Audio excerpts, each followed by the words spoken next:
I don't know where you're watching from. Maybe you're serving tables right now, polishing glasses with tired hands, or waiting for someone to finally say thank you. It doesn't matter what time it is or how heavy your feet feel. But I promise, today's story will shake your heart in ways you never expected. Picture this: a crowded Italian restaurant in Chicago's North Side, where the clatter of ceramic plates mingles with the rich aroma of garlic and fresh basil. The warm, amber lighting casts gentle shadows across red-checkered tablecloths, and the soft hum of conversations creates a symphony of urban comfort. In the heart of this bustling sanctuary called La Trattoria Bella, a young woman named Rosa moves like a quiet angel among the tables. Rosa's hands are steady as she balances 3 steaming plates of osso buco. Her movements graceful despite the weight she carries, not just of the food, but of invisible burdens that press against her shoulders every single day. Her smile is carefully kind, practiced in the art of making others feel welcome, while she herself remains unseen. Behind her dark eyes lies a fatigue that only those who labor in silence truly understand, the exhaustion of being treated as part of the scenery, never part of the conversation. Her dusty apron, tied snugly around a simple white blouse that has seen countless shifts, tells the story of someone who works not for passion, but for necessity. The fabric has softened from countless washings, and small stains near the pockets speak of hurried meals eaten standing up between orders. Rose's black hair is pulled back in a neat ponytail, a few rebellious strands framing her face that she unconsciously tucks behind her ear when nervous. Tonight, the restaurant pulses with Saturday energy. The espresso machine hisses like an old friend, waiters weave between tables with practiced precision, and the kitchen's heat creates a warm fog that carries the scent of simmering marinara and fresh-baked bread. Rosa knows every sound, every rhythm of this place that has become her second home, a home where she works but never truly belongs to the world of those she serves. As she sets down a plate of homemade tiramisu before an elderly couple celebrating their anniversary, Rosa catches a glimpse of herself in the restaurant's antique mirror. 28 years old, with eyes that hold wisdom beyond her years and a gentleness that the world has tested but never broken. She doesn't know it yet, but tonight, something piercing is about to happen that will change everything, though not right away. The restaurant door chimes, and Rosa glances up to see a group of impeccably dressed people entering. Among them stands a man whose presence seems to shift the very air in the room, tall, commanding, with the kind of confidence that money and privilege breed. His name is Alessandro Bianchi, and even without knowing who he is, Rosa can sense the weight of his world, a world of luxury fashion empires, stock portfolios, and Swiss bank accounts filled with generational wealth. Rosa doesn't know that this moment, this ordinary Saturday night, will become the first thread in a tapestry of humiliation and redemption that will test every fiber of her dignity. She simply smooths her apron, picks up her notepad, and prepares to serve, as she always does, with quiet grace and invisible strength. The hours stretch before her like an endless bridge between exhaustion and hope, and somewhere in the amber-lit corners of La Trattoria Bella, destiny begins to whisper its first cruel notes. Rosa's day had begun at 5:30 in the morning, not with the luxury of an alarm clock, but with the sound of her mother's labored coughing echoing through the thin walls of their cramped 2-bedroom apartment in Little Village. The neighborhood, with its colorful murals and the constant hum of the Pink Line train, had been home for 15 years, ever since her parents arrived from Michoacán, with dreams sewn into the fabric of their only good clothes.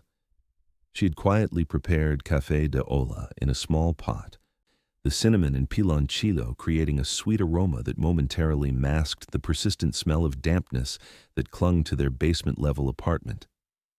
Her mother, Elena, sat at the small kitchen table, her hands wrapped around the warm mug like a prayer.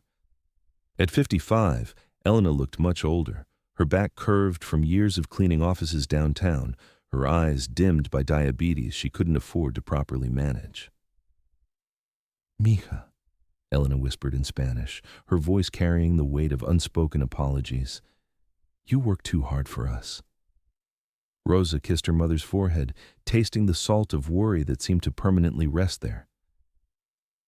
Es lo que hacemos por familia, mamá. It's what we do for family. The words came automatically, a mantra she'd repeated thousands of times, but they still rang true in her heart.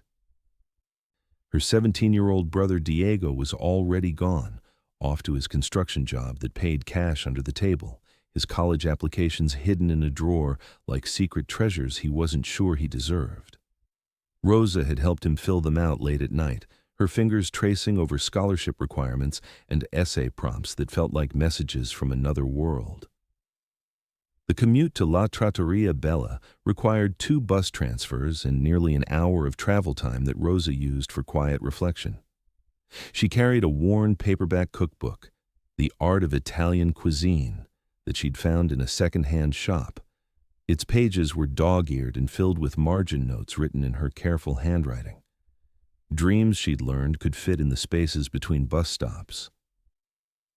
At the restaurant, Rosa's shift began with inventory in the walk-in cooler, her breath visible in small puffs as she counted wheels of Parmesan and cases of San Marzano tomatoes.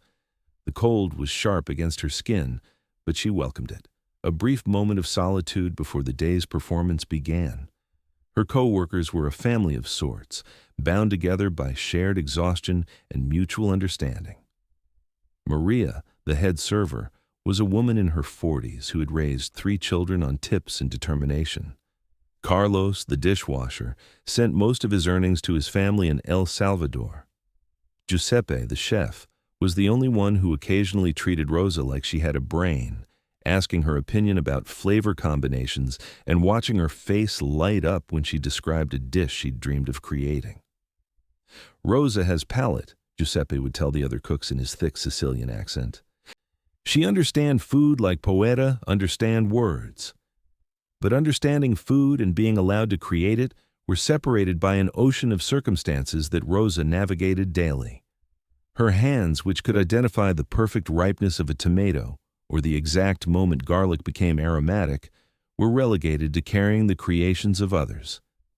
The lunch rush brought familiar faces, the lonely businessman who came every Thursday for a panini and listened with genuine interest when Rosa recommended the daily special, the elderly couple, Frank and Dorothy, who had been coming for 12 years and always requested Rosa's section because she remembered they preferred extra lemon with their calamari. These small connections were threads of gold woven through the fabric of routine. Rosa listened to their stories with genuine care. Frank would tell her about his grandson's baseball games. Dorothy would show pictures of her garden. The businessman, whose name was David, would sometimes stay after closing just to help Rosa reset tables, claiming he needed the company more than she needed the help. "You have a gift," David had told her once, his voice carrying the loneliness of someone who ate most meals alone. "You make people feel seen." Rosa treasured these moments because they reminded her that her work had meaning beyond the dollars and cents that barely covered her family's basic needs. Her paycheck, roughly $2,400 a month after taxes, disappeared quickly. $200 for rent, $300 for her mother's medications, $200 for utilities, $150 for groceries, $100 for Diego's school expenses, and whatever remained for bus fare and the occasional small luxury like a new cookbook. Yet Rosa never felt poor in spirit. She moved through the restaurant with quiet pride, treating each table as if she were welcoming guests into her own home. Her uniform might be simple, her shoes worn thin from countless miles, walked across tile floors, but her dignity remained uncompromised. As evening approached and the restaurant transformed from casual lunch spot to intimate dinner destination, Rosa retied her apron and checked her reflection in the small mirror by the staff bathroom. Her face showed the gentle exhaustion of someone who gave freely of herself, but her eyes still held hope, the kind of hope that believes tomorrow might bring something beautiful, something worth all the sacrifice. The dining room began to fill with Saturday night patrons, and Rosa stepped onto the floor with the same quiet grace she brought to every shift. She didn't know that across town, Alessandro Bianchi was selecting a silk tie worth more than her monthly salary, preparing for an evening that would intersect with hers in ways neither could imagine. The universe, with its mysterious sense of timing, was about to bring together two souls from opposite worlds, one shaped by necessity and humility, the other by privilege and expectation. And in the warm, amber-lit embrace of La Trattoria Bella, the stage was set for a collision that would reveal the true meaning of worth. The restaurant door opened with its familiar chime at exactly 7:45, and Rosa felt the atmosphere shift like air pressure before a storm. Alessandro Bianchi entered with an entourage that seemed to carry its own gravity, three impeccably dressed companions whose laughter rang with the particular frequency of those who had never doubted their place in the world. Alessandro commanded attention without effort. His charcoal gray suit was tailored to perfection, each line emphasizing his tall, athletic frame. His dark hair was swept back with the kind of casual precision that required expensive styling, and his Italian leather shoes clicked against La Trattoria Bella's worn tile floor like a metronome of privilege. Even his cologne, something subtle and undoubtedly costly, seemed to announce his arrival before he spoke a word. Rosa watched from across the dining room as Maria, the head server, approached their table with the deferential smile reserved for customers who looked like they might leave substantial tips. Alessandro's voice carried easily across the restaurant, his English tinged with the melodic accent of northern Italy, discussing business deals and stock options with the casual air of someone for whom millions were merely numbers on a screen. "The fashion house acquisition went through yesterday," he was saying, accepting the wine list with barely a glance at Maria. $42 million in assets, plus the licensing agreements for the European markets. My cryptocurrency portfolio alone gained $300,000 this week. His companions nodded with appropriate admiration, their conversation peppered with references to private jets, real estate investments in Milan, and dividend returns that exceeded most people's annual salaries. Rosa found herself both fascinated and repelled by this glimpse into a world where money flowed like water, where financial success was worn like expensive jewelry, displayed for all to admire. When Maria approached Rosa with the assignment, her expression carried a warning. "Table 12, she said quietly. "They're particular. The gentleman ordered the $40 Barolo without even looking at the price. Be extra careful, mija." Rosa straightened her apron and approached the table with her notepad, her steps measured and professional. The conversation quieted as she arrived, four pairs of eyes focusing on her with varying degrees of attention. Alessandro's gaze was particularly assessing, the kind of look that seemed to catalog and dismiss simultaneously. "Good evening," Rosa said, her voice steady and warm. "I'm Rosa, and I'll be taking care of you tonight. Can I start you with some appetizers, or would you prefer to hear about our specials?" "We'll have the antipasti della casa," Alessandro said without consulting his companions, his tone carrying the assumption that his preferences were universal.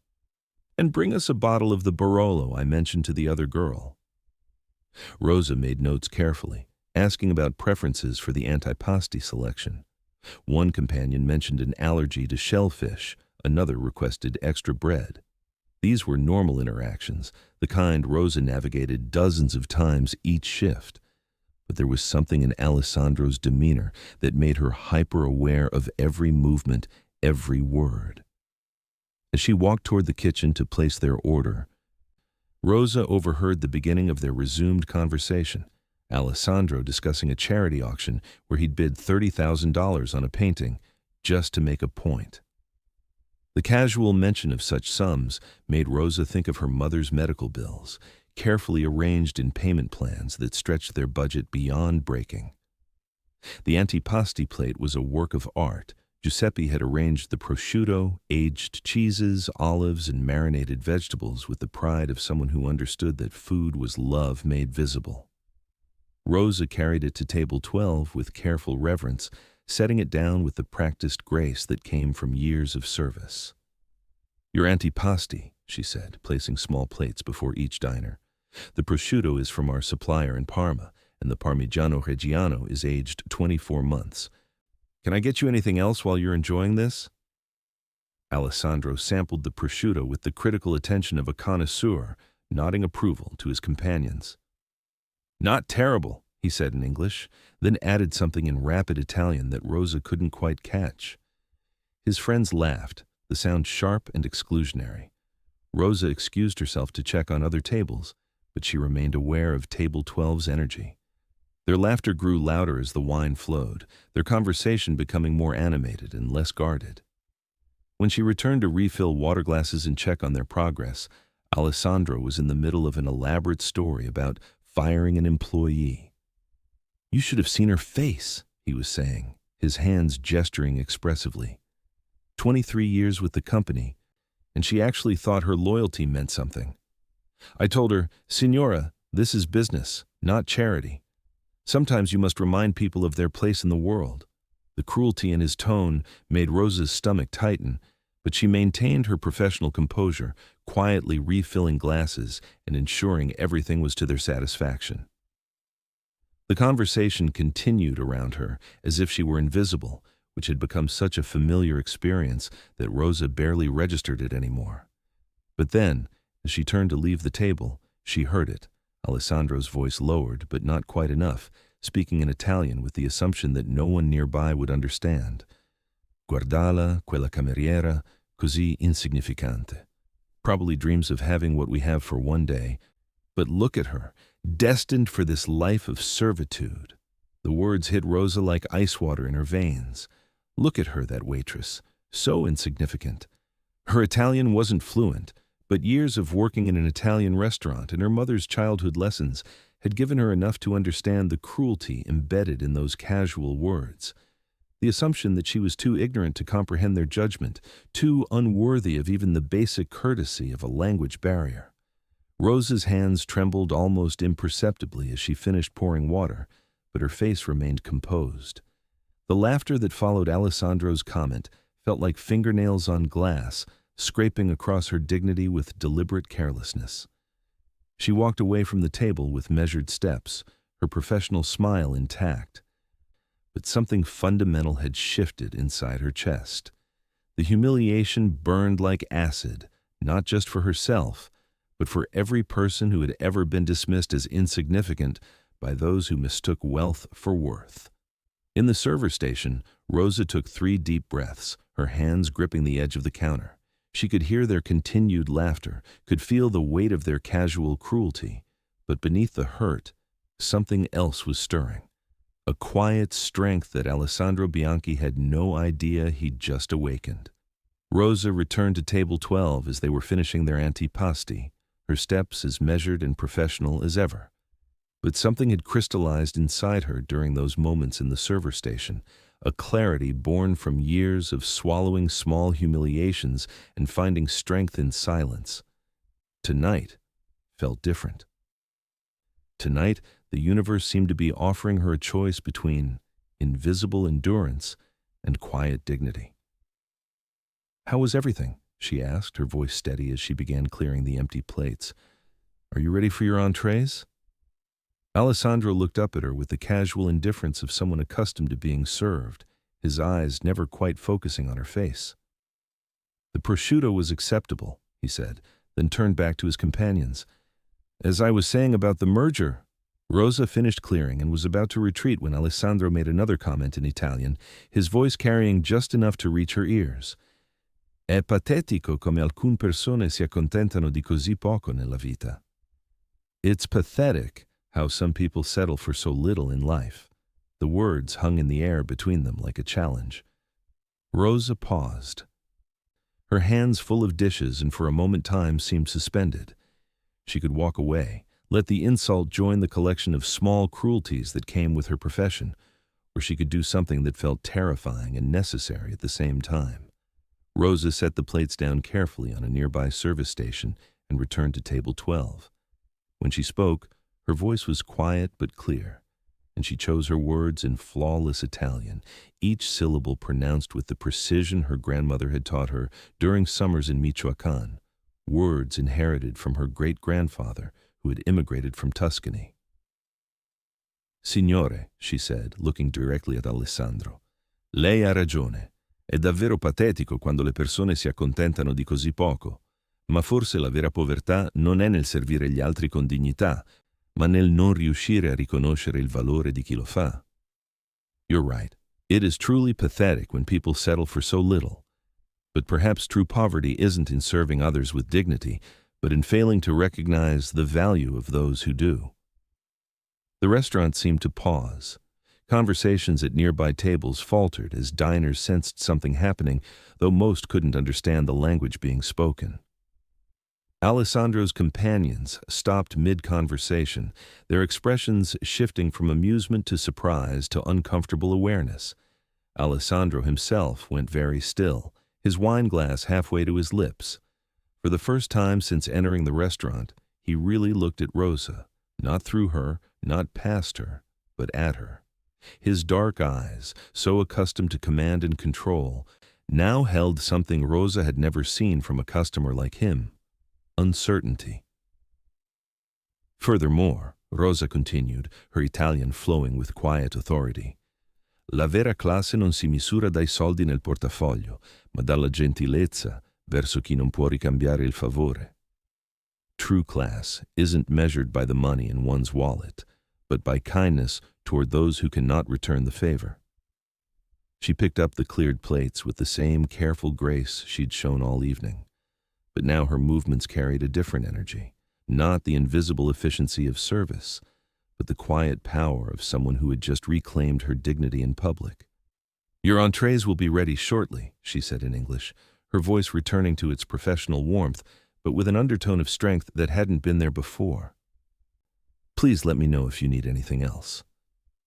As Rosa walked toward the kitchen, she could feel the weight of silence from table 12 pressing against her back.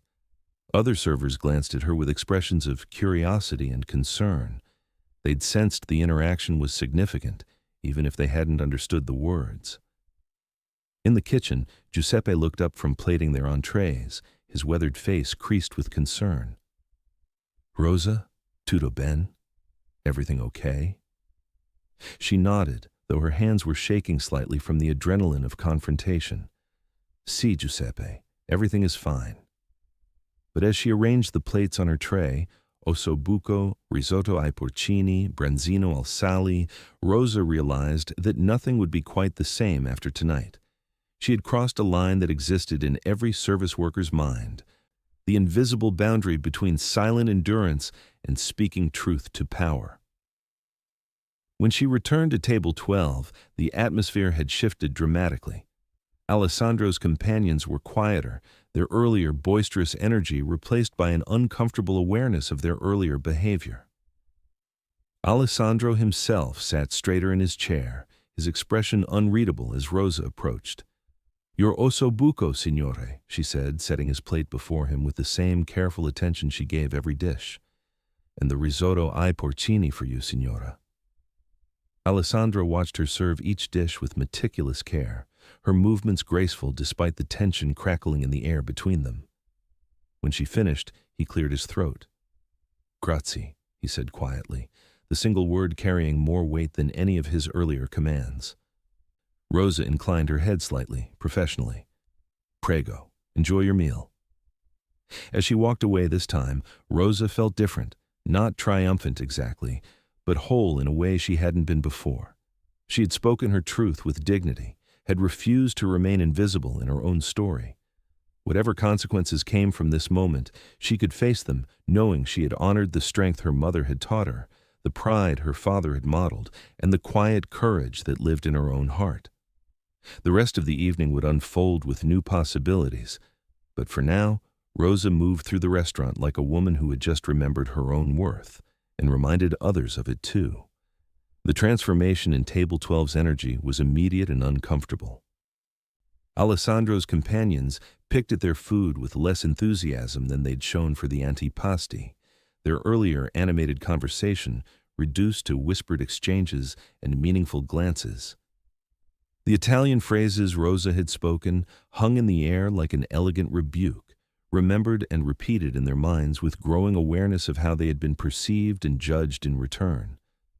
Alessandro himself seemed lost in thought, his fork pausing halfway between his plate and mouth as he watched Rosa move through her other tables with the same graceful efficiency she'd shown them.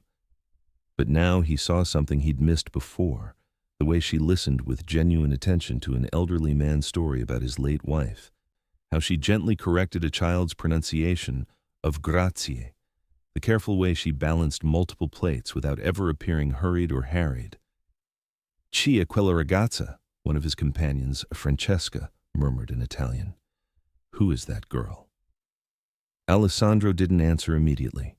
He was remembering the moment when Rosa's eyes had met his directly, the quiet authority in her voice, the flawless Italian that revealed education and intelligence he had been too prejudiced to recognize. The assumption that she was insignificant now felt like a heavy stone in his chest. "I don't know," he finally admitted, and the honesty surprised him. As the evening progressed, Alessandro found himself paying attention to details he would normally ignore. The way Rosa anticipated needs before they were expressed, how other servers seemed to look to her for guidance despite her young age, the genuine smiles she earned from customers who clearly knew and respected her. When Rosa brought their check, she did so with the same professional courtesy she'd maintained all evening, but Alessandro sensed the shift in their dynamics. He was no longer just a wealthy customer. He was someone who had been seen, judged, and found wanting by a woman he'd dismissed as beneath his notice. "La cena è stata excellent," he said as she set the leather portfolio on the table, his Italian deliberately formal and respectful this time. "The dinner was excellent." "I'm glad you enjoyed it," Rosa replied in English, her tone pleasant but cooler than her usual warmth. "Giuseppe will be pleased to hear it." Alessandro opened the portfolio, revealing a check for $247. Without hesitation, he placed $500 in cash alongside it, a tip that exceeded 100%, generous even by his standards. But as he prepared to leave, he realized the money felt inadequate, almost insulting given what had transpired between them. Rosa returned to collect the payment, her expression carefully neutral when she saw the amount. "This is too much," she said quietly. "No," Alessandro replied, and for the first time that evening, his voice carried genuine humility. "It's not nearly enough." Their eyes met again, and in that brief moment, Alessandro saw something that would haunt him in the days to come.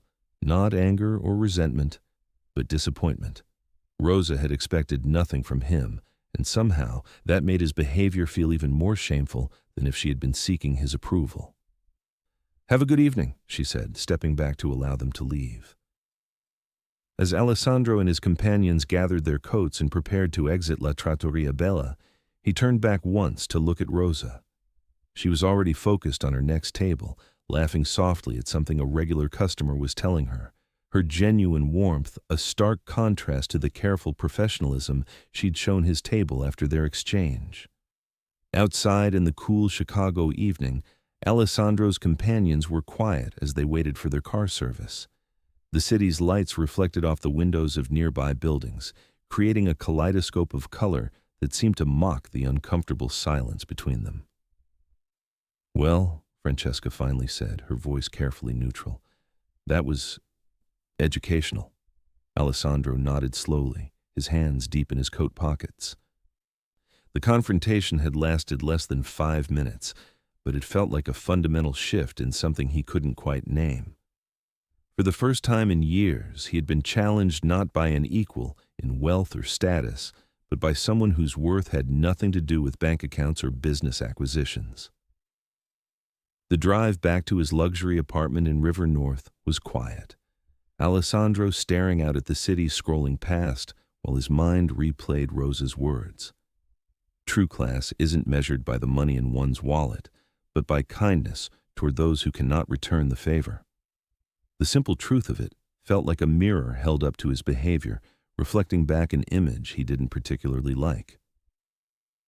In his minimalist apartment with its floor-to-ceiling windows overlooking Lake Michigan, Alessandro poured himself a glass of expensive whiskey and stood looking out at the water.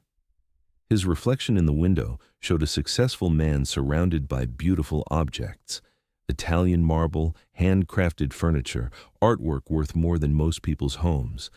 But for the first time, the luxury felt hollow.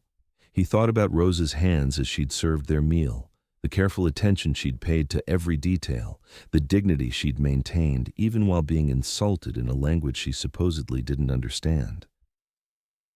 He thought about the lives behind the service, the early mornings, the tired feet, the careful budgeting of tips that represented someone's rent or grocery money.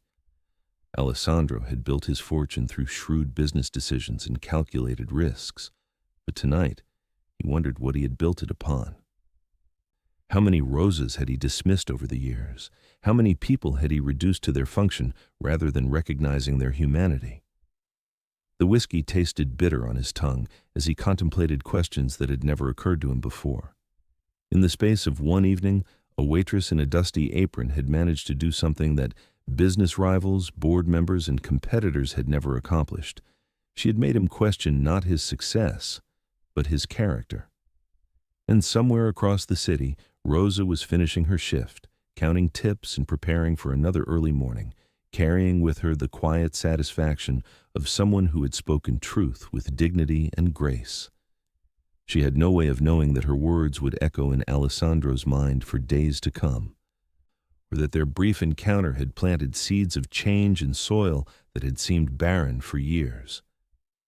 The city settled into its late-night rhythm, unaware that two lives had been subtly but permanently altered by a moment of honest confrontation in a small Italian restaurant where the real richness had nothing to do with money.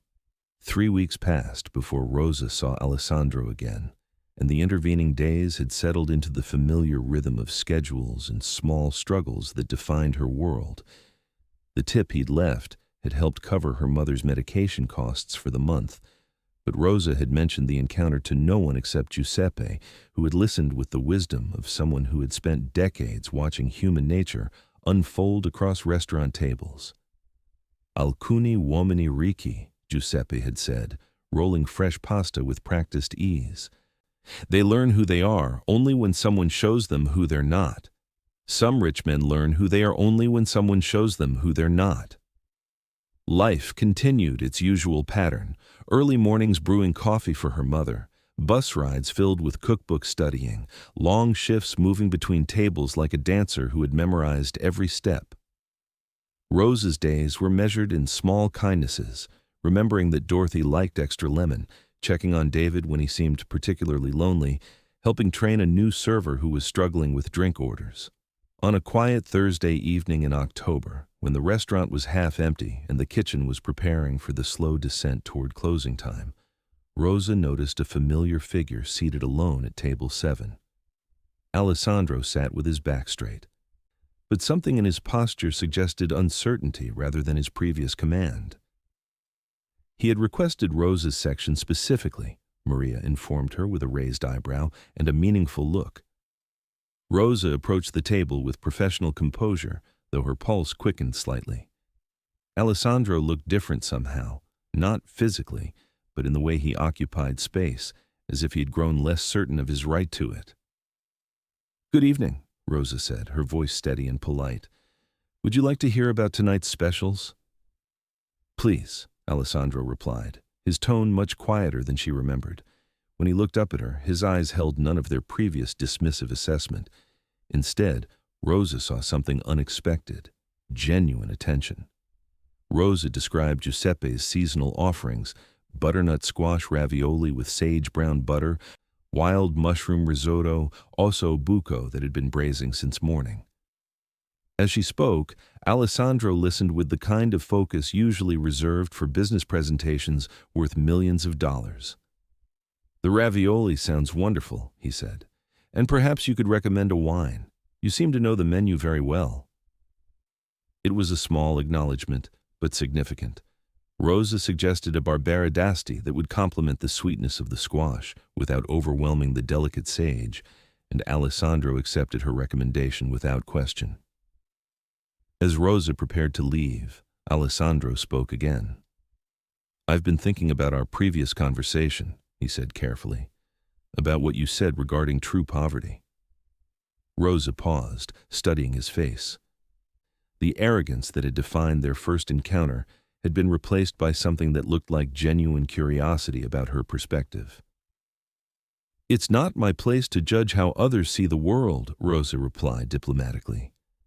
"Perhaps not," Alessandro said, "but perhaps it should be someone's place. Maybe we all need to be seen more clearly than we see ourselves." Throughout the evening, as Rosa attended to her other tables, she was aware of Alessandro's presence in her periphery. He ate slowly, occasionally pulling out a notebook to write something, but mostly he seemed to be observing not just her, but the entire ecosystem of the restaurant.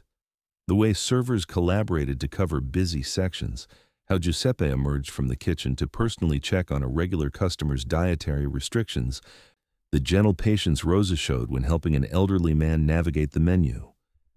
When Rosa brought his check, Alessandro included another generous tip, but he also handed her a business card with something written on the back in careful handwriting.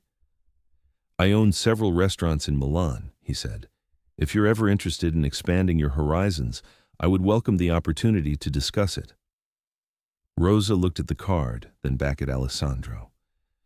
"What makes you think I'm interested in opportunities from someone who thought I was insignificant 3 weeks ago?" The directness of her question seemed to surprise him, but not unpleasantly. "Because," Alessandro said slowly, "I think I was wrong about who was insignificant in that conversation." He stood to leave, then paused beside the table.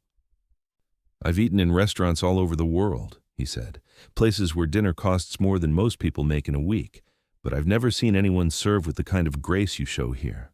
That's not insignificant. That's rare."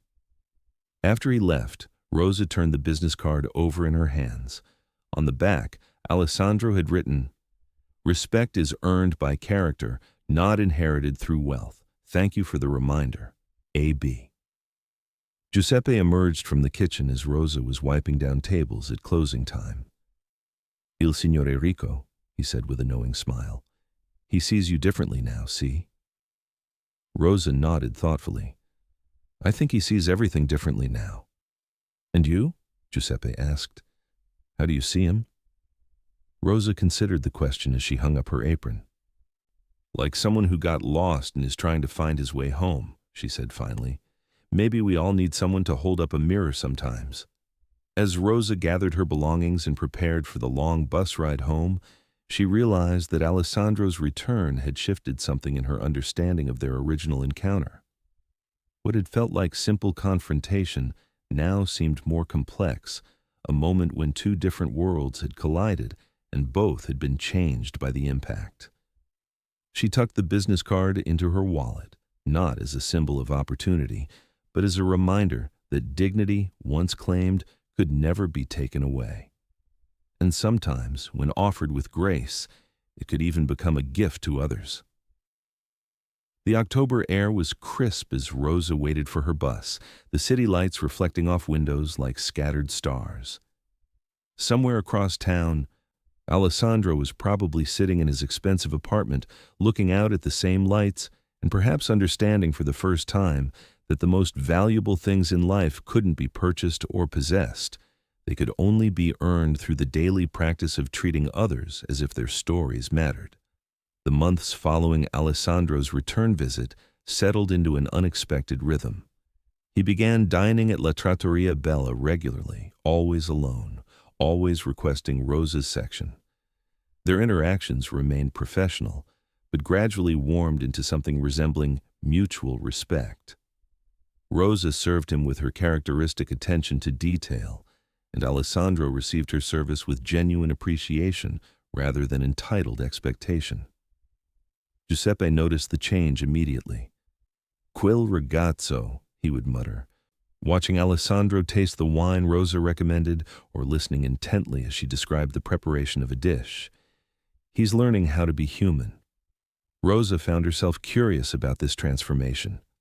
Alessandro asked thoughtful questions about ingredients, listened when she mentioned Giuseppe's family recipes, and even began ordering dishes based on her suggestions rather than the most expensive items on the menu.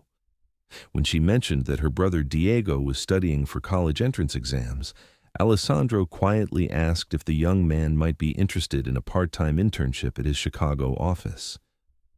"It's just filing and basic administrative work," Alessandro explained, "but he could gain experience with international business practices."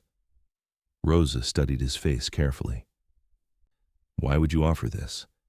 "Because," Alessandro said simply, "everyone deserves opportunities to grow beyond where they started." The internship proved to be genuine. Diego worked 3 afternoons a week at Alessandro's downtown office, learning about import regulations, currency exchange, and the logistics of international fashion distribution. He came home excitedly talking about spreadsheets and shipping schedules, his confidence growing with each small responsibility he was given. "He treats me like I'm intelligent," Diego told Rosa one evening as they helped their mother with her physical therapy exercises. "Like my ideas matter." Rosa felt a complex mixture of gratitude and wariness. Alessandro's gesture was meaningful, but she remained cautious about depending on the kindness of someone whose world was so far removed from theirs. The fragile balance they had established shattered on a frigid February evening when La Trattoria Bella hosted its annual Valentine's Day celebration. The restaurant was decorated with soft lights and red roses, filled with couples celebrating romance over Giuseppe's carefully crafted menu. Rosa was juggling multiple tables when a familiar figure entered the restaurant, Mrs. Harrison, an influential food critic whose reviews could make or break Chicago restaurants. She was known for her sharp tongue and exacting standards, and her presence always made the staff nervous. Mrs. Harrison was seated at table 15, directly adjacent to Alessandro's usual spot at table 7.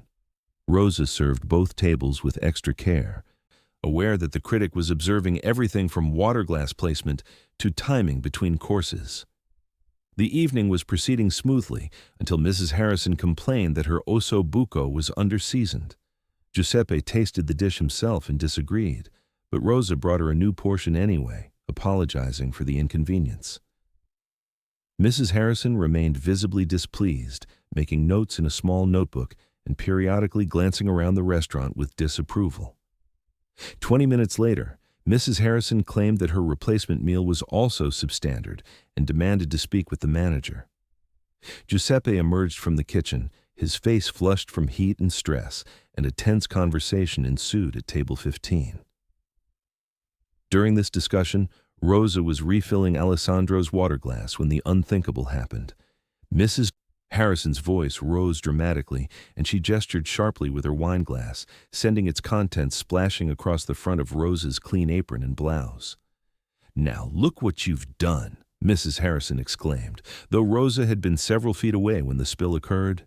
"This is exactly the kind of sloppy service I've been observing all evening." The restaurant fell silent. Every conversation stopped. Every diner turned to stare at Rosa, who stood frozen with dark red wine soaking through her white blouse.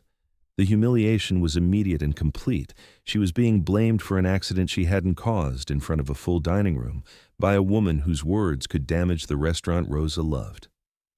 "I'm sorry," Rosa began, though she had done nothing wrong.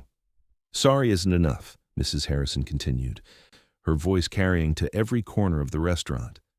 "This young woman has been hovering and interrupting all evening. She clearly doesn't understand proper serving protocol." Giuseppe approached with a clean towel, his face apologetic and concerned. "Signora Harrison, please, let us—" "I've seen enough," Mrs. Harrison announced, standing and gathering her purse. "This establishment clearly doesn't maintain professional standards. I'll be sure to mention this incident in my review." As Mrs. Harrison swept toward the exit, Rosa stood in the center of the dining room, wine-stained and publicly humiliated, fighting back tears of frustration and unfairness. The other diners gradually resumed their conversations, but the damage was done.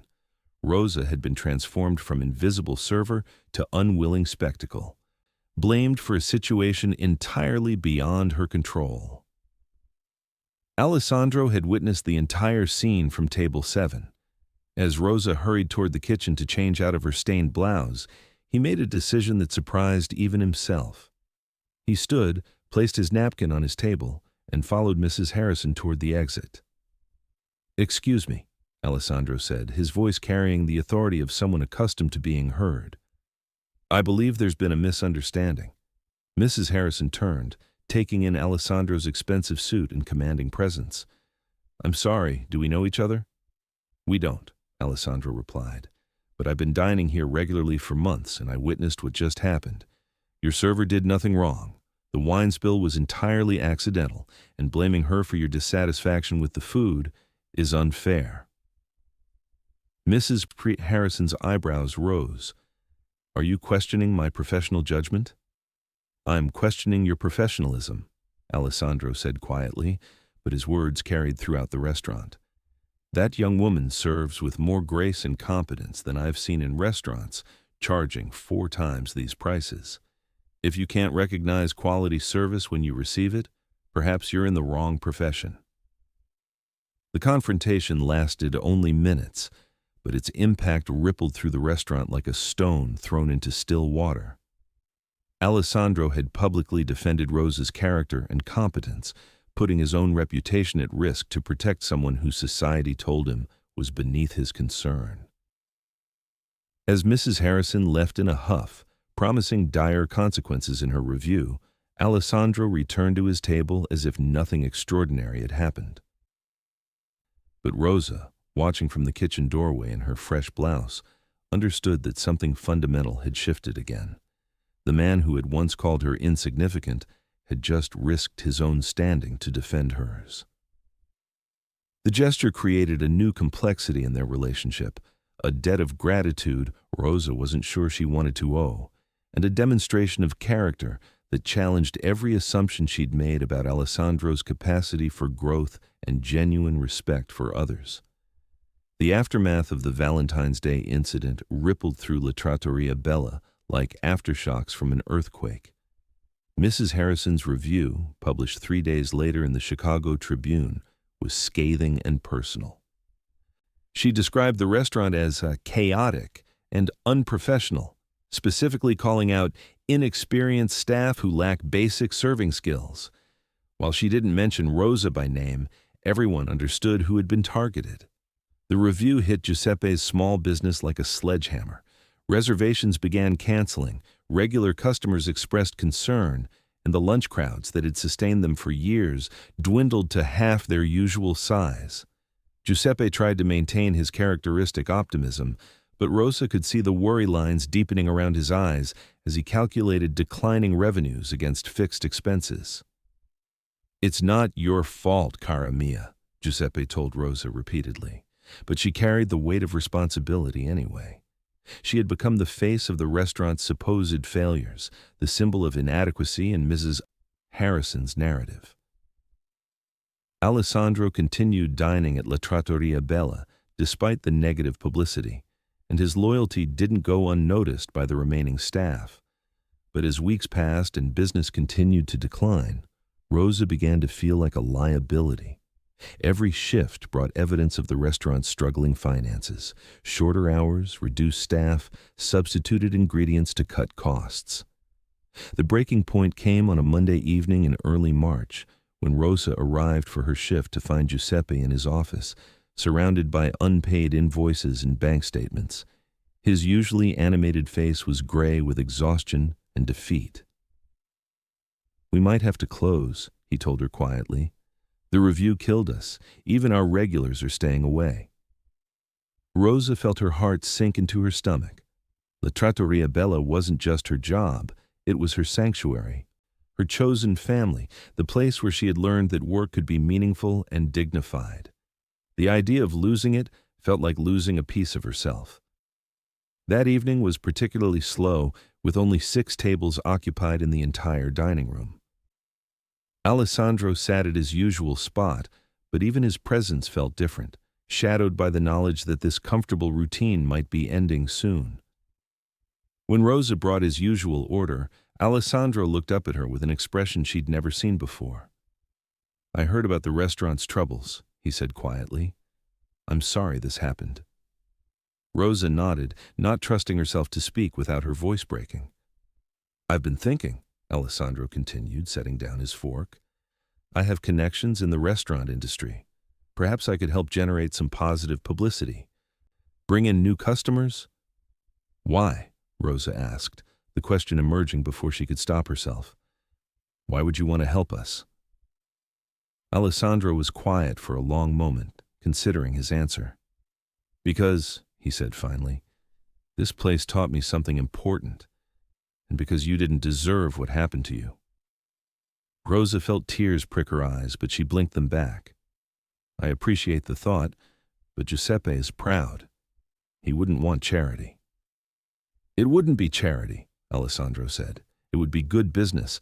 I know investors who are looking for authentic neighborhood restaurants to support. This place has something money can't buy: heart." Over the following week, Alessandro proved true to his word.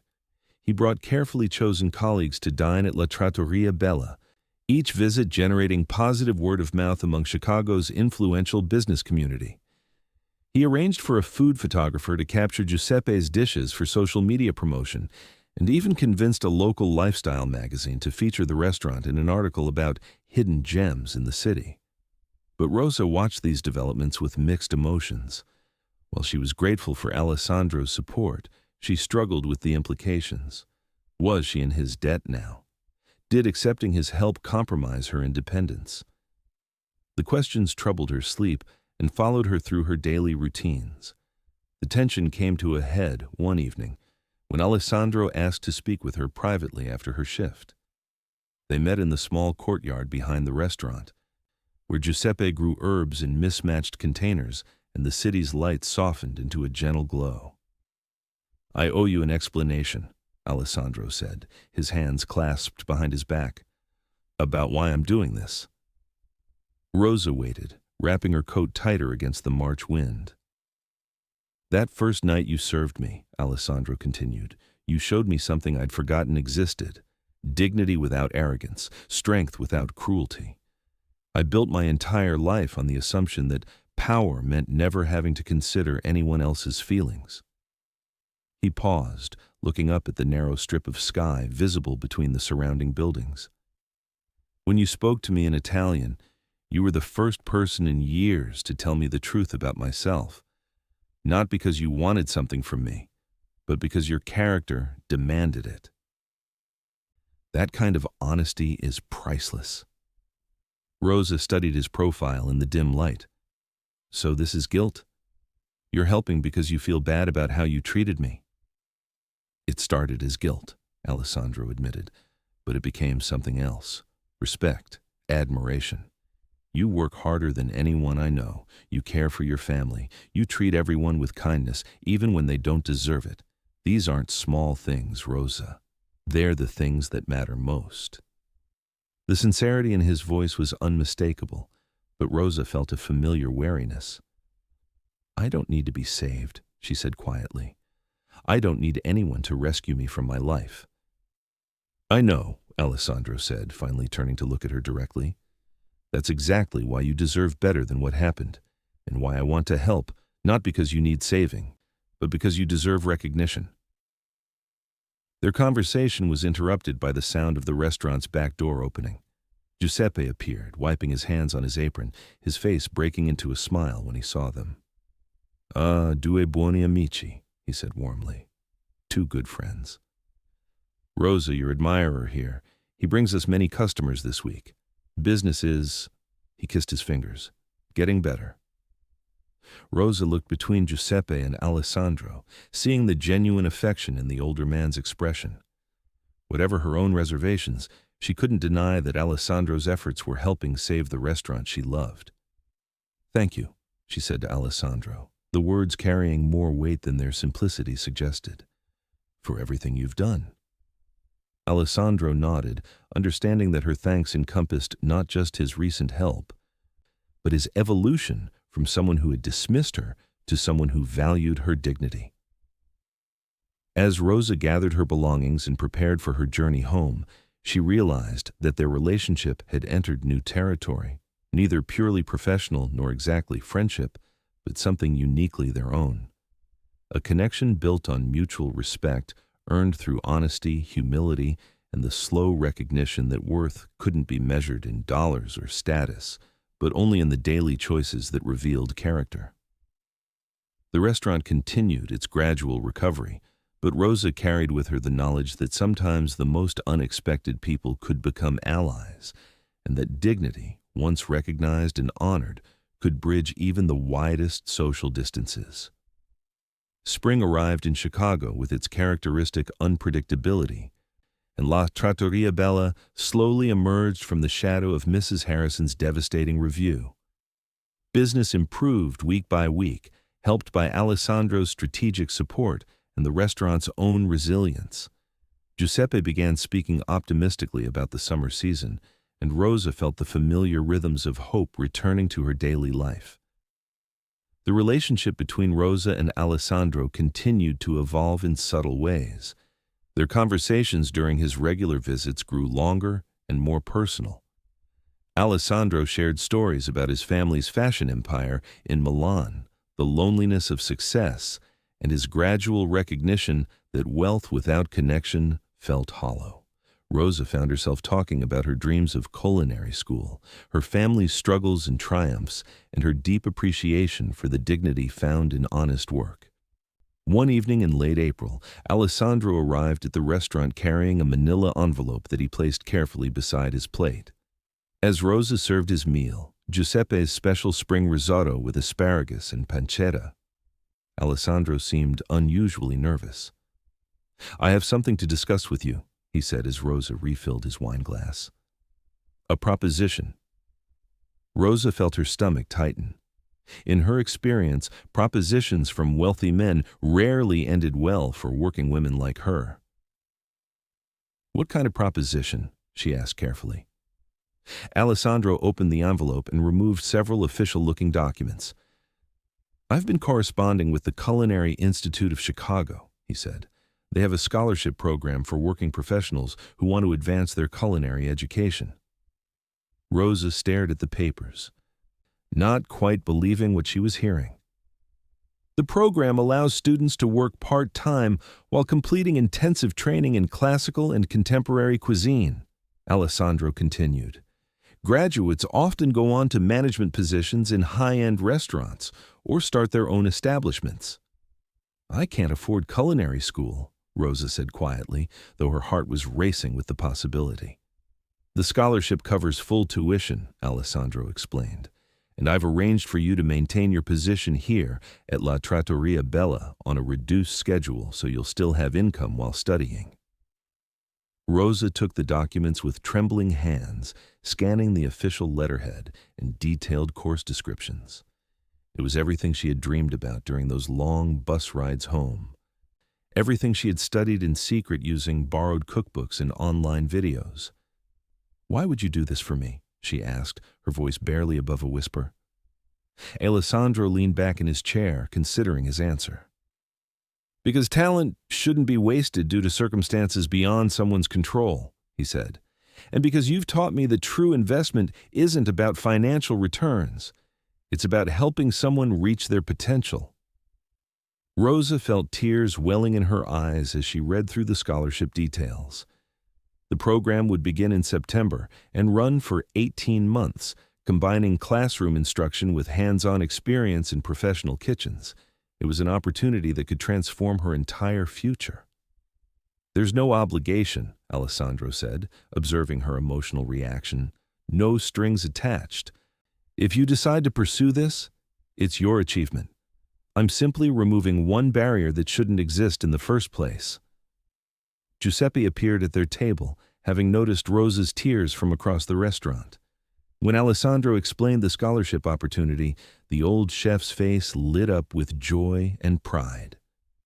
"Brava!" Giuseppe exclaimed, embracing Rosa warmly. "You will be magnificent, chef, cara mia. I see it in how you taste food, how you understand flavors. This is your moment."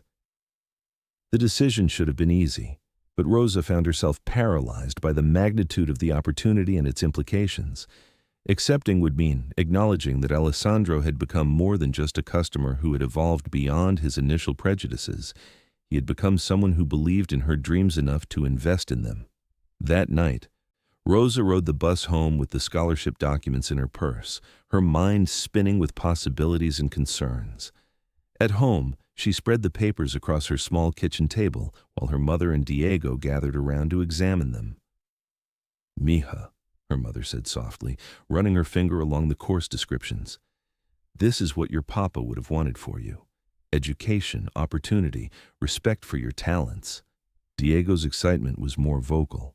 "Rosa, you have to do this. You're always helping everyone else achieve their dreams. Now it's your turn." But Rosa remained conflicted. "What if I accept this and it changes everything between us?" she wondered aloud. "What if Alessandro expects something in return that I can't give?" Her mother reached across the table and took Rosa's hands in her own.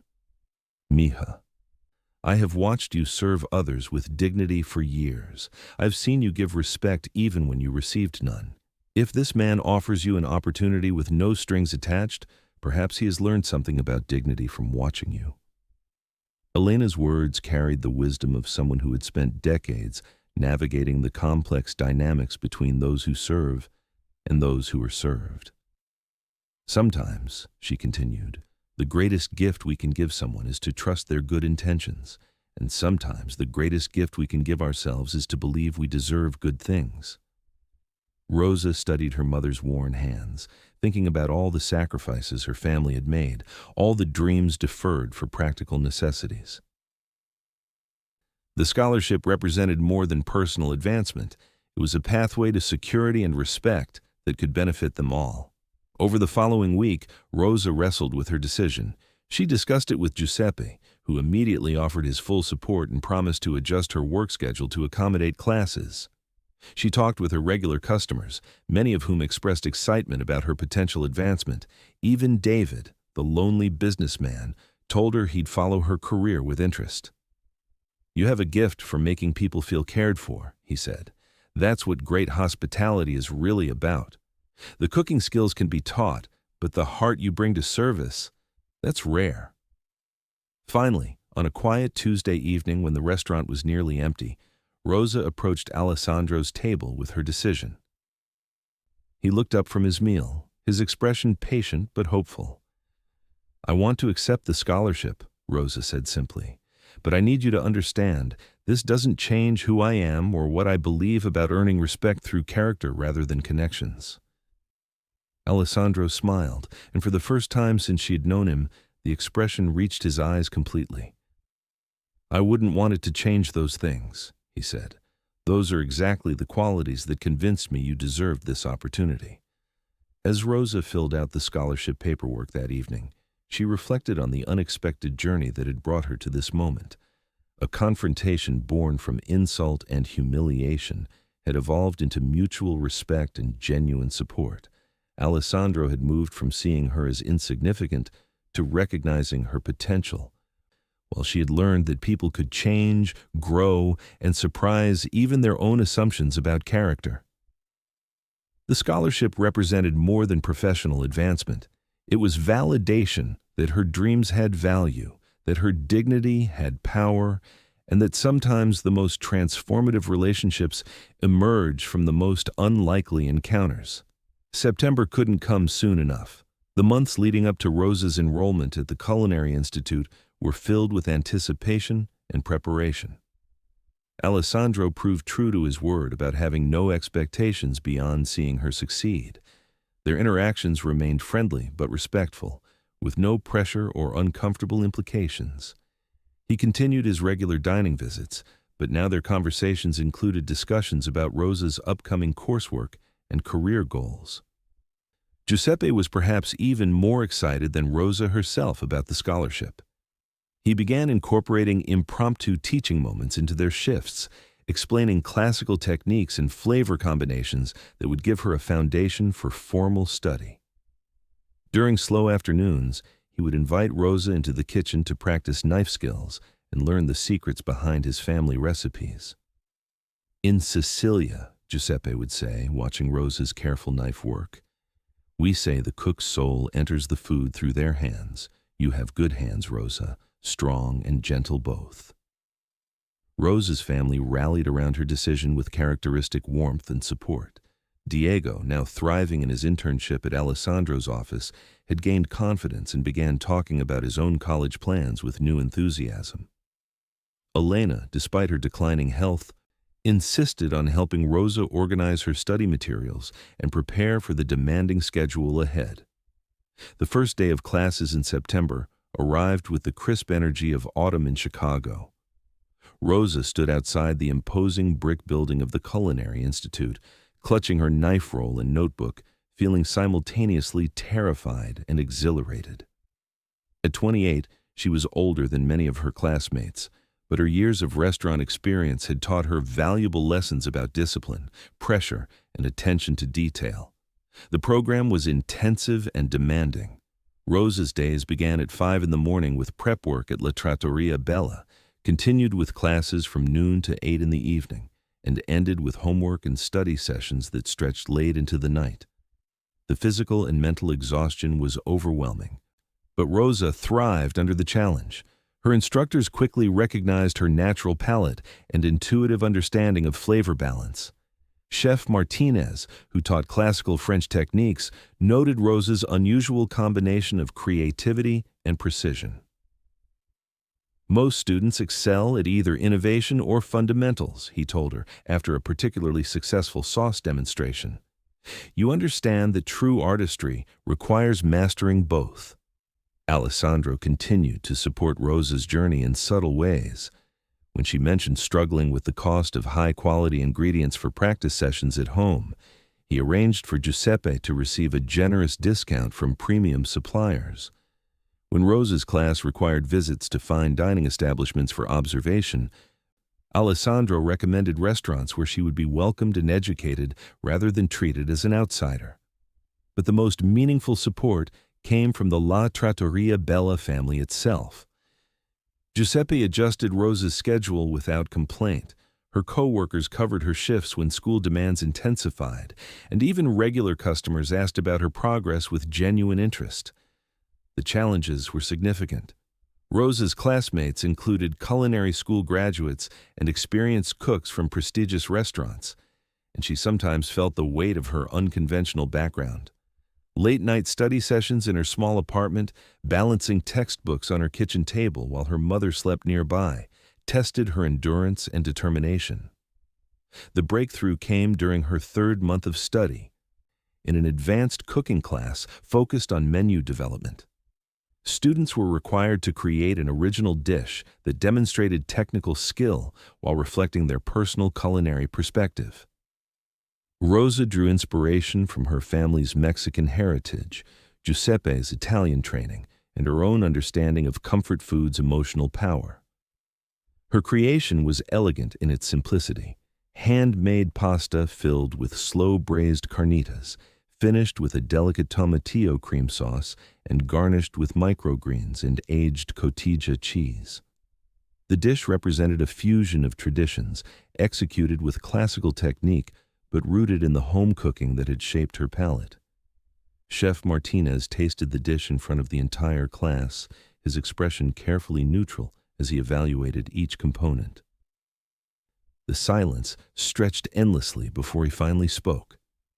"This," he said, setting down his fork, "demonstrates exactly what we hope to achieve in this program: technical excellence in service of authentic emotional expression. Ms. Herrera has created something that honors tradition while establishing her own voice." The validation meant everything to Rosa. For the first time since beginning her formal culinary education, she felt truly confident that she belonged in professional kitchens not despite her background, but because of it. Word of Rosa's success began to spread beyond the Institute. Giuseppe proudly shared updates with La Trattoria Bella's customers, and Alessandro mentioned her achievements to his restaurant industry contacts. When a prestigious Chicago food magazine ran a feature on promising culinary students, Rosa was selected as one of 5 profiles, highlighting diverse voices in the city's restaurant scene. The article included a photo of Rosa in her chef's whites, her face serious and focused as she plated her signature pasta dish. The accompanying text described her as a rising talent whose understanding of hospitality runs deeper than technique, rooted in genuine care for the people she serves. Alessandro brought a copy of the magazine to the restaurant, unable to hide his pride as he showed the article to Giuseppe and the other staff. "I knew she was special from the beginning," he said, conveniently editing the history of their relationship. Giuseppe chuckled knowingly. "See, Alessandro, you saw her potential immediately. Such wisdom you have." As Rosa's first year of culinary school drew to a close, she had evolved from uncertain scholarship recipient to confident culinary professional. Her grades were exceptional, her technique had improved dramatically, and more importantly, she had developed a clear vision for her future in the industry. But the most significant transformation was in how others saw her and how she saw herself. She was no longer just Rosa the waitress who happened to understand food. She was Rosa the chef, whose opinions were sought and valued, whose creativity was recognized and celebrated. The journey from that first humiliating encounter with Alessandro to this moment of professional recognition had been marked by dignity maintained, respect earned, and potential realized. Rosa had proved that worth wasn't determined by circumstances of birth or wealth, but by character, determination, and the courage to dream beyond existing limitations. As she prepared for her final internship placement at one of Chicago's most respected restaurants, Rosa carried with her the knowledge that she had not only transformed her own life, but had also contributed to transforming the life of a man who had initially dismissed her as insignificant. The circular nature of their relationship, from contempt to respect, from humiliation to validation, represented something larger about the possibility for human growth and the power of dignity to elevate not just individuals, but entire communities of people who had been overlooked or undervalued. Rosa's final internship placement was announced on a snowy December morning. Alinea, one of Chicago's most prestigious restaurants and a temple of molecular gastronomy, where dining was considered high art. The placement was typically reserved for students from elite culinary programs, but Rosa's portfolio and recommendations had earned her this extraordinary opportunity. Alessandro learned of the placement before Rosa did. His connections in Chicago's restaurant scene meant that news traveled quickly through his network. When he arrived at La Trattoria Bella that evening, his usual composed demeanor cracked with genuine excitement. "Alinea," he said to Rosa, unable to contain his pride. "Do you understand what this means? They've selected you for the most competitive internship in the city." Rosa felt a familiar mixture of excitement and trepidation. Alinea represented the pinnacle of culinary achievement, a place where food was deconstructed and reimagined, where every plate was a work of art. It was also an environment that would test every skill she had learned and demand innovation she wasn't sure she possessed. "I'm terrified," Rosa admitted to Alessandro. "What if I don't belong there? What if I can't keep up?" Alessandro leaned forward, his expression serious. 2 years ago, you told me in perfect Italian that true poverty isn't in serving others with dignity, but in failing to recognize the value of those who do. You understood something about worth that I had never learned despite all my advantages. Trust me when I say that your perspective is exactly what a place like Alinea needs.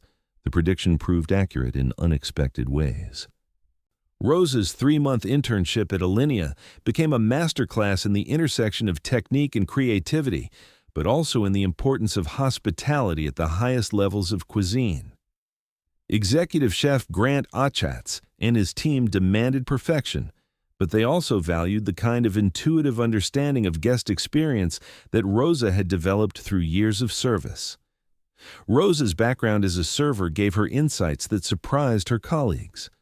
While other interns focused solely on food preparation, Rosa noticed how guests responded to different presentations, which dishes created conversation, how the timing of service affected the overall experience.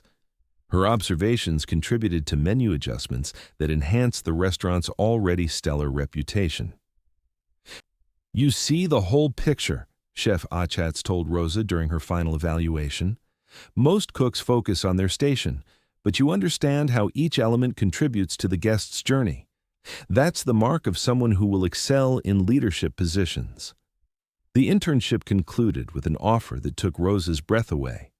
A full-time position as junior sous chef, with a starting salary that was triple what she had earned serving tables.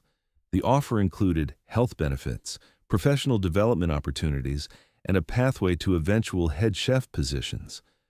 Rosa's acceptance celebration at La Trattoria Bella was legendary in the restaurant's history. Giuseppe closed the restaurant to regular service and hosted a party for Rosa's family, friends, and colleagues. Alessandro attended, bringing champagne and a carefully chosen gift, a set of professional knives engraved with Rosa's name and the date of her graduation from the Culinary Institute. "Every chef needs tools worthy of their talent," Alessandro said as Rosa examined the beautiful knives with tears in her eyes.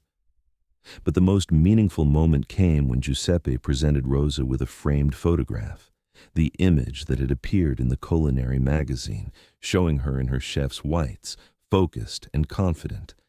Beside it was a smaller photo from her early days at La Trattoria Bella, Rosa in her server's apron, smiling but tired. "Both pictures show the same person," Giuseppe said, his voice thick with emotion. "Same beautiful heart, same strong soul. Only now the world sees what we always knew was there." As the celebration continued around her, Rosa found herself in quiet conversation with Alessandro on the restaurant's small patio. The December air was cold, but the warmth of accomplishment surrounded them like a protective bubble. "I owe you a debt I can never repay," Rosa said, watching her breath create small clouds in the frigid air. Alessandro shook his head firmly. "You owe me nothing. Every success you've achieved, you earned through your own talent and determination. I simply removed obstacles that should never have existed." "But why?" Rosa asked, the question that had puzzled her for 2 years. "What did you see in someone you initially dismissed as insignificant?" Alessandro was quiet for a long moment, considering his answer carefully. "I saw someone who possessed everything I thought I had but actually lacked: dignity, purpose, the ability to find meaning in daily work. You served tables with more grace than I conducted multi-million-dollar business deals." He paused, looking out at the city lights that twinkled like distant stars. "My wealth is inherited, Rosa. My success built on advantages I never earned. But your success, this is what real achievement looks like, built from nothing, sustained by character, measured not in dollars but in the positive impact you have on others." Rosa felt the truth of his words settle into her heart. Their relationship had begun with his arrogance and her humiliation, but it had evolved into something neither had expected: mutual respect between two people who had learned to see past surface assumptions to recognize each other's essential humanity. "Will you still eat at La Trattoria Bella?" Rosa asked, suddenly concerned about the changes her new position would bring. Alessandro smiled, the expression carrying warmth and genuine affection. "Every chance I get. Giuseppe's food is still the best in the city, and besides, I have to keep track of your career. Something tells me this is just the beginning of your story." As Rosa prepared to begin her new position at Alinea, she carried with her the knowledge that transformation was possible for everyone. Wealthy businessmen who learned humility, waitresses who became celebrated chefs, and the quiet magic that occurs when people choose to see each other clearly and treat each other with dignity. The girl, who had once been dismissed as insignificant, was about to help redefine significance itself, one perfectly prepared dish at a time. 5 years passed like a dream punctuated by hard work, artistic growth, and professional recognition. Rosa's career trajectory at Alinea exceeded even Alessandro's optimistic predictions. She advanced from junior sous chef to head sous chef within 18 months, then to executive sous chef, and finally achieved her goal: executive chef at her own restaurant. The restaurant, called Corazon, Spanish for heart, opened in a converted warehouse in Chicago's vibrant West Loop. Rosa had secured investors through a combination of her reputation, Alessandro's connections, and a business plan that emphasized both culinary innovation and accessible hospitality. The concept was revolutionary in its simplicity, sophisticated technique applied to comfort foods that honored diverse cultural traditions. Corazon's opening menu featured dishes that told Rosa's story. The carnitas pasta that had first gained attention in culinary school, now refined with 5 years of additional experience. A deconstructed pozole that maintained the soul-warming essence of the traditional recipe while presenting it with artistic flair. And a dessert inspired by her mother's tres leches cake, enhanced with techniques learned in molecular gastronomy. The restaurant industry took notice immediately. Food critics praised Rosa's ability to create emotional fine dining, cuisine that satisfied both palate and heart. Customers appreciated the warmth of service that Rosa insisted upon, training her staff to treat every guest as if they were welcoming them into their own homes. Alessandro attended Corazon's opening night, bringing a large party of influential friends and business associates. But what moved Rosa most deeply was seeing Giuseppe at the chef's table, tears streaming down his weathered face as he tasted her signature dishes and recognized the techniques he had taught her, transformed into something entirely her own. "Bravissima," Giuseppe whispered when Rosa came to greet him between courses. "Your papa would be so proud. You honor our traditions while creating something new." The success was immediate and sustained. Within 6 months, Corazon had earned its first James Beard Award nomination. Food and Wine magazine featured Rosa as one of the year's best new chefs. Reservations were booked weeks in advance, and Rosa found herself invited to cooking demonstrations and culinary festivals across the country. But perhaps the most meaningful recognition came from an unexpected source: the waitstaff at restaurants throughout Chicago. Rosa had insisted that her servers receive comprehensive benefits, profit sharing, and opportunities for professional advancement. More importantly, she treated them as integral parts of the dining experience, not invisible functionaries. Chef Rosa changed everything, one server told a local food magazine interviewing Chicago restaurant workers. "She proves that you can run a successful fine dining restaurant while treating everyone with respect and dignity." Rosa's success created ripple effects throughout her community. Diego, inspired by his sister's achievements and his experience at Alessandro's company, had earned a full scholarship to Northwestern University, where he studied international business. Elena's health had stabilized, supported by excellent medical care that Rosa could now afford, and she had become a beloved figure at Corazon, often greeting regular customers and sharing stories about her daughter's childhood dreams of becoming a chef.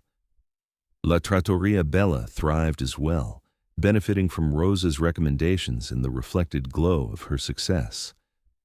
Giuseppe had become something of a celebrity himself, interviewed about his role in training Chicago's most celebrated young chef. He maintained his position as head chef, but had begun teaching cooking classes for aspiring professionals, passing on traditional techniques to a new generation.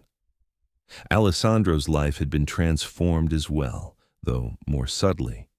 His encounter with Rosa had sparked a broader examination of how he conducted business and treated employees. He had quietly implemented profit-sharing programs at his companies, increased starting wages, and created scholarship funds for children of service workers. His romantic life had also evolved. He now dated women who shared his values rather than simply his social status. On the 5th anniversary of their first encounter at La Trattoria Bella, Alessandro made a reservation at Corazon. Rosa, now confident in her role as executive chef, personally prepared his meal, a tasting menu that told the story of their relationship through food. The first course was a simple antipasti plate, beautifully composed but reminiscent of that first evening when Rosa had served his table with quiet dignity while hiding her hurt. The second course was her famous carnitas pasta, representing the moment she had found her voice and spoken truth to power. The progression continued through dishes that symbolized struggle, growth, recognition, and ultimate triumph. The final course was a dessert that brought tears to Alessandro's eyes, a sophisticated interpretation of tiramisu, the same dessert Rosa had been serving other customers that first night. But now it was transformed. Layers of espresso-soaked ladyfingers alternated with mascarpone infused with Mexican vanilla, dusted with cocoa that had been sourced directly from farms Rosa supported in her mother's homeland. When Alessandro tasted it, he understood the message. She had taken something traditional and elevated it, not by abandoning its essence, but by bringing her own authentic perspective to its creation. It was a metaphor for everything Rosa had achieved, honoring her past while creating her own extraordinary future. "Perfect," Alessandro said when Rosa appeared at his table to check on his experience. "Absolutely perfect." Rosa smiled, the expression carrying confidence earned through years of proving herself in an industry that had initially seemed impossible to enter.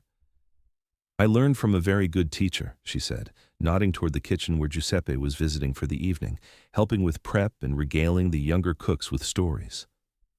"No," Alessandro replied, his voice serious despite his smile. "You were always the teacher, Rosa. You just needed the right stage to show the world what you knew all along." As the evening wound down and the last customers departed, Rosa stood in her restaurant kitchen surrounded by her team, young cooks and seasoned professionals who looked to her for leadership and inspiration. The girl who had once been called insignificant now shaped the careers and dreams of dozens of employees, influenced the palates of thousands of diners, and proved daily that worth was determined not by circumstances, but by character, determination, and the courage to believe in one's own potential. Outside, Chicago's lights twinkled like stars against the prairie sky. And somewhere in the city, other young servers were finishing their shifts, tired but dignified, perhaps carrying their own secret dreams of transformation. Rosa's story had become proof that such dreams weren't impossible. They were inevitable for anyone willing to work with integrity, speak truth with dignity, and never accept that their current circumstances define their ultimate worth. The circle was complete, but the story continued to ripple outward, touching lives in ways Rosa would never fully know, inspiring others to see past assumptions and recognize the extraordinary potential that exists in every person who chooses to serve others with grace. The years continued to unfold with steady growth and recognition for Rosa's work, but success hadn't changed the humility that had first caught Alessandro's attention. Every morning, she still arrived at Corazon hours before her staff, using the quiet time to plan menus, perfect techniques, and remember why she had chosen this demanding but rewarding path. On a crisp October morning, exactly 7 years after their first encounter, Rosa received news that would represent the pinnacle of culinary achievement. Corazon had been awarded its first Michelin star. The recognition was unprecedented for a restaurant so rooted in comfort food traditions, reflecting the judges' appreciation for Rosa's unique ability to elevate familiar flavors without sacrificing their emotional resonance. The celebration that evening drew friends from every phase of Rosa's journey. Giuseppe arrived wearing his best suit, his eyes bright with tears of joy. Diego brought his fiancée, a fellow Northwestern graduate who worked in sustainable agriculture, and shared Rosa's commitment to supporting local food systems. Elena, now healthy and vibrant thanks to proper medical care, wore a dress Rosa had bought her from Alessandro's fashion house, a gesture that had brought the older woman such pride she could barely contain it. Alessandro attended with his new partner, Dr. Sarah Chen, a humanitarian physician who ran free clinics for immigrant communities. Their relationship represented Alessandro's continued growth toward valuing substance over status, and Sarah had become one of Rosa's favorite people, someone whose dedication to serving others created a natural bond despite their different professions. As the celebration reached its peak, Rosa found herself momentarily outside on Corazon's small patio, needing a quiet moment to process the magnitude of what she had achieved. The Michelin star represented not just personal success, but validation of her belief that cuisine rooted in love and respect for tradition could achieve the highest levels of critical recognition. Alessandro joined her in the cool evening air, carrying 2 glasses of champagne from the premium bottle Giuseppe had been saving for exactly this kind of occasion. "Do you remember?" Alessandro asked, handing her a glass. "What you said to me that first night about true poverty?" Rosa smiled, the memory as clear as if it had happened yesterday. That true poverty isn't in serving others with dignity, but in failing to recognize the value of those who do. "I've been thinking about those words for 7 years, Alessandro said, raising his glass. "Tonight, watching you receive recognition from the most prestigious judges in the culinary world, I understand something I didn't then." Rosa waited, curious about his reflection. "You weren't just correcting my behavior that night," Alessandro continued.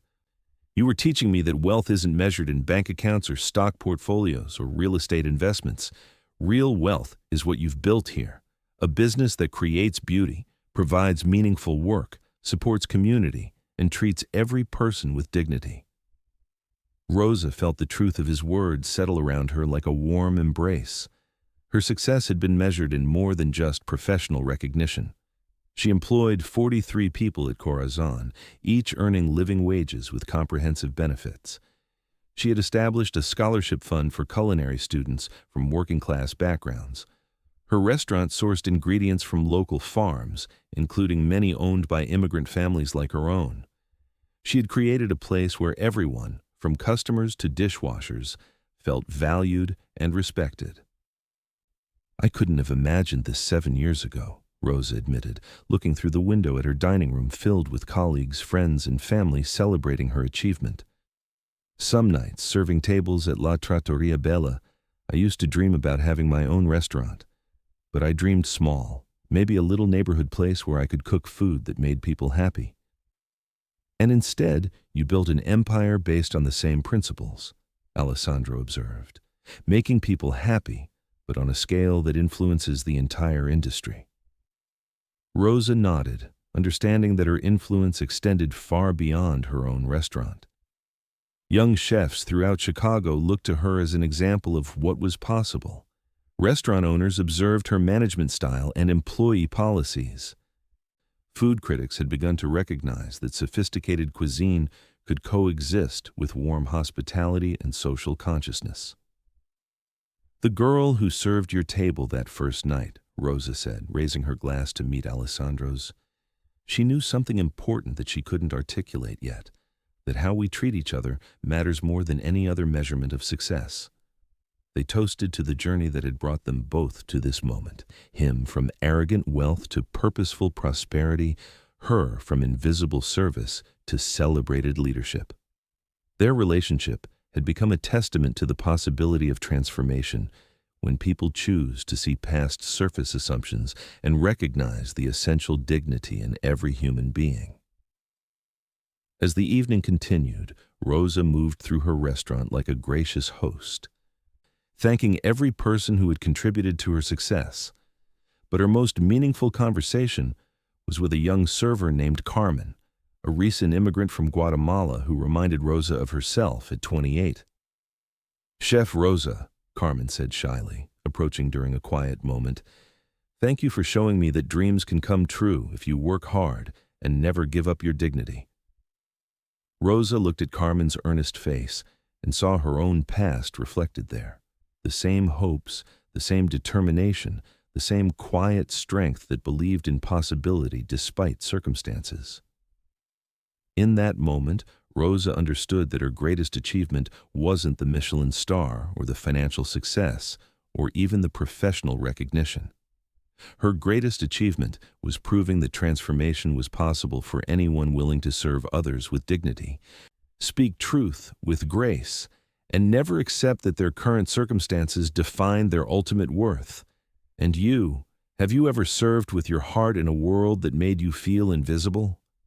Have you ever been dismissed by someone who judged your worth by your circumstances rather than your character? Have you ever wondered if your dreams were too big, Your hopes too ambitious for someone in your position?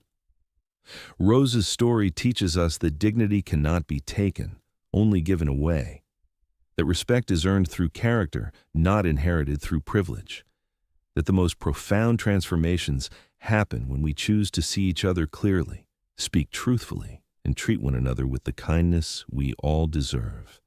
Tell me your story in the comments below. If Rose's journey from invisible waitress to celebrated chef touched your heart, please leave a like and subscribe so this message of quiet strength and earned respect can reach someone who needs to hear it today.